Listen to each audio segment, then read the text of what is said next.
Okay, Boker Tov. So we're up to Perek Gimel, Pasuk Chet. Now, Haman, he draws the lottery, and he wants to, unfortunately, kill the Jews, Yimach Shemo, and now he goes to Achashverosh to get the approval. Vayomer Haman lamelech Achashverosh. Haman tells Achashverosh, Yeshno am echad, there is one nation, mefuzar umeforad ben ha'amim, that is scattered and is separated among the nations. What does this mean? Number one, he doesn't say the Jews. He says there's one nation, because he's not sure if Achashverosh took a liking to Mordechai or not. Because remember, he raised Mordechai up and he brought him to Shar HaMelech, to the gate of the king. So he wasn't sure if he says the Jews, hey, what are you talking about? I like this guy Mordechai. So he gave it, first of all, in a discreet way. And he says they're a scattered nation. They're all over your kingdom. And they're also separate. They're separate from the people that they live among.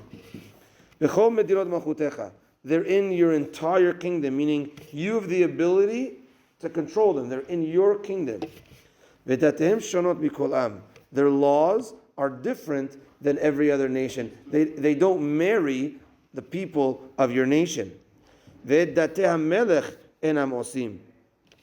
And they don't do your laws, meaning they keep Shabbat, and they're not working all the time. So he was trying to show them that these people are different from all angles.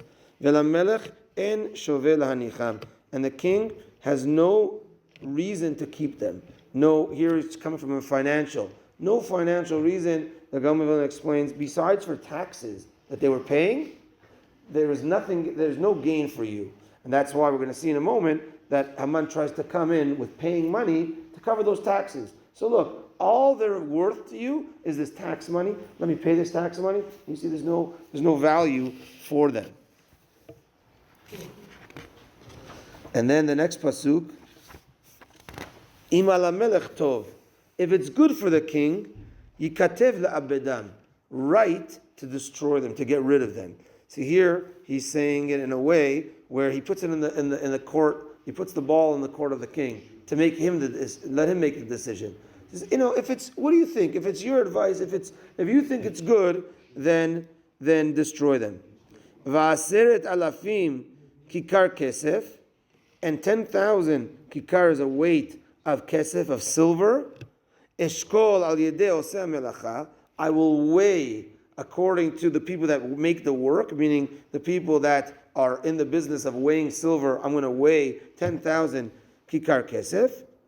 Lehavil ginzei hamelech, and I will bring this to the treasure of the king.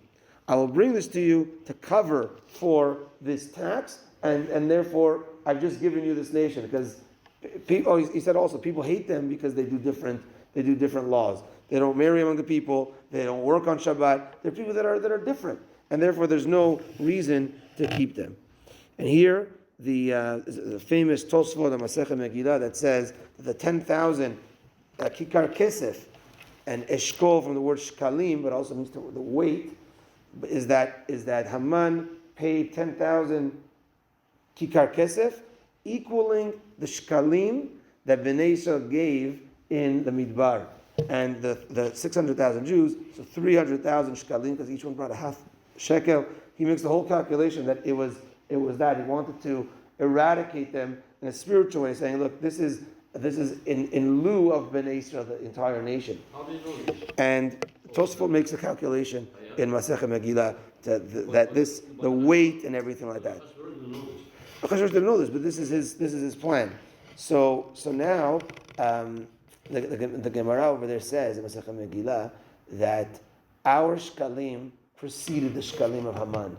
Meaning our shkalim to HaKadosh Baruch Hu preceded in history the shkalim that Haman gave to Achashverosh. I mean, we did the shkalim in the right way, and we have that zechut of shkalim. His thing can't come and eradicate our zechut of giving machatzit shekel every year when the Beit HaMikdash was around, and when the oil moed in the desert, etc. And therefore that zechut remained with them. And we're ending with this pasuk today. I just find it also, nothing's a coincidence that this parasha this week, Shabbat Shekalim, right at the pasuk of Shekalim, we're entering Shabbat Shekalim, Yizrat Hashem, and we'll continue next week, continuing with the story of Megilat Esther. Baruch Adonai le'olam, Amen ve'amen. Rabbi Chananya ben Akashia omer etzah kadosh baruch hu, וזכות את ישרתך חיבה להם תלמודו שנאמר, אדוני חפץ, זמן צדקו, יגדיל תורה וידיר. אמן. אמן.